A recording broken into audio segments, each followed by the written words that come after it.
Sa pagpapatuloy ng hamon matapos makapuntos ni Lela, muli niyang pinili na tawirin ang white lane para maglagay ng blocks. Habang si Joaquin na nasa black lane naman, hirap pa rin makapagtawid ng bloke.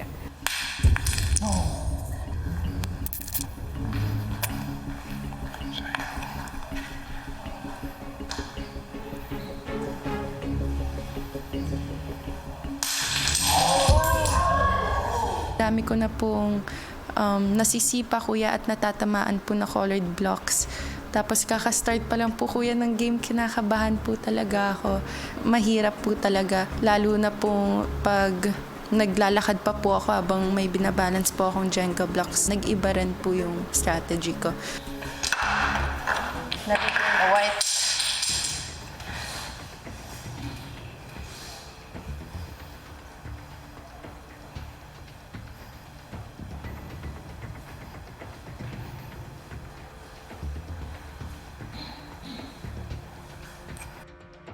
Sa black lane, agad na nakapaghulog si Lela ng block sa kanyang unang pagtawid, habang si Joaquin hirap pa rin. Umaabante na po si Lela. Kinabahan na po ako at sinubukan ko po mag-focus at nag-push-ups din po ako para mawala po yung nginig po, kuya.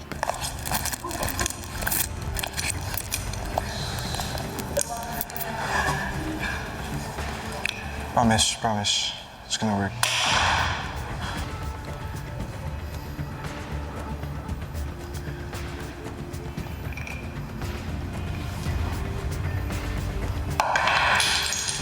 Yes! Thank you, Lord Jesus! Sa wakas po, kuya, nahulog ko po siya sa loob ng box at sobrang naging masaya po ako. Sumakses man sa kanyang unang bloke, sa sumunod niyang pagtawid ay bigo na ulit si Joaquin, habang si Lela mukhang nagamay na ang black lane.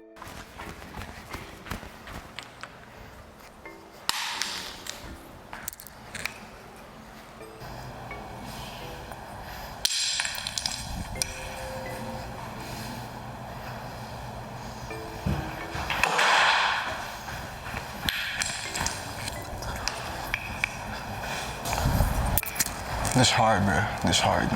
This hard. Nag-decide po ako na doon na lang po ako manatili sa black lane kasi po doon po ako mas komportable, kuya. Doon po ako nakaka-shoot, kuya, ng maraming colored blocks. So doon na lang po ako, kuya, nagstay. Ang naging mindset ko noon, kuya, as long as madaming negative, kuya, okay na po yun. Hindi na po siguro ipon ng points pa po yung kalaban. Grabe, paano? Observe muna ako. Huwag mo siya i-grip. Kasi mas pag nag-grip ka, mas manginginig siya. Yeah. Okay. So, Just lighter let your fingers. grip. Okay.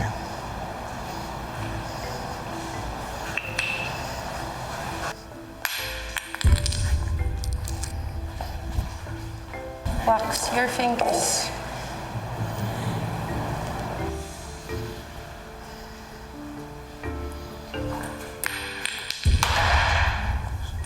Unti-unti ay muli nang nakakausad si Joaquin hanggang sa muli na siyang makapaghulog ng bloke at nakipagsabayan na ng puntos kay Lela. Like, even if I knew na madami ng blocks na nilagay po ni Lela, I felt so happy, I felt so proud of myself na hindi ako nag-stop. I kept on trying, I kept on trying to balance the block, I kept on trying to focus. Yun po yung bunga kapag hindi ka sumusuko, kuya.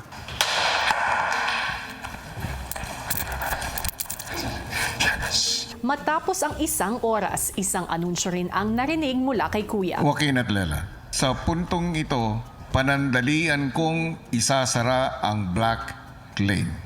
Ibig sabihin, mula sa sandaling ito, tanging sa white lane lamang kayo pwedeng dumaan. I was in the process of getting the flow, kuya, sa black lane. Bigla niyo pong sinabi na, okay, black lane closed. I'm like, okay. White lane. Harder lane. Let's go. Let's do this. Magpapatuloy kayo in 3, 2, 1, go.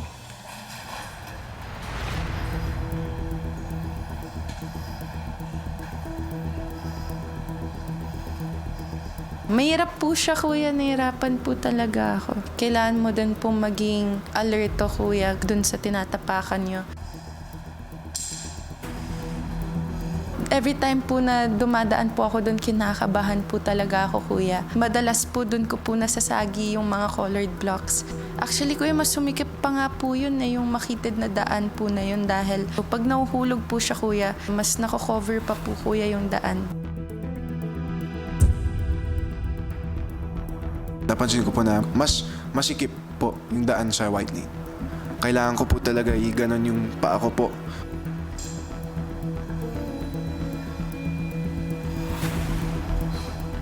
Regardless of whether it was wide or skinny, kuya, I still had to focus. Oh, man. Let's go. Stay in there, little boy.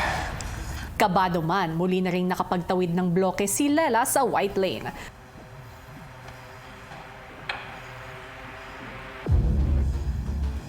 Sobrang saya ko po, kuya.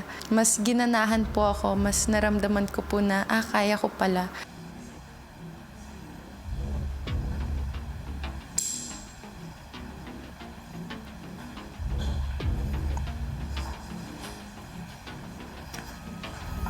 Both of you, stay right there. Dahil gusto ko po talaga manalo at yung pagod at yung ngalay na nararamdaman ko po. Second na lang po yun.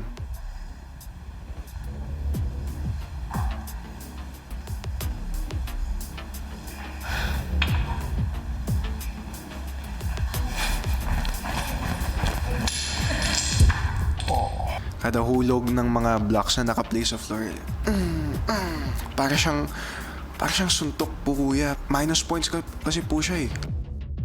Sa mga sumunod na minuto, mas nagamay na ng dalawa ang pagtawid sa white lane at pareho ng nakakapagdagdag ng blocks sa kanilang mga table.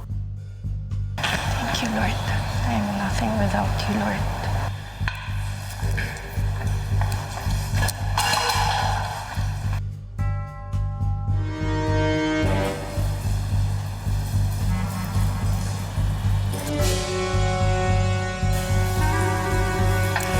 Sino nga kaya kina Joaquin at Lela ang unang kapamilyang housemate na magkakapwesto sa Ultimate 8?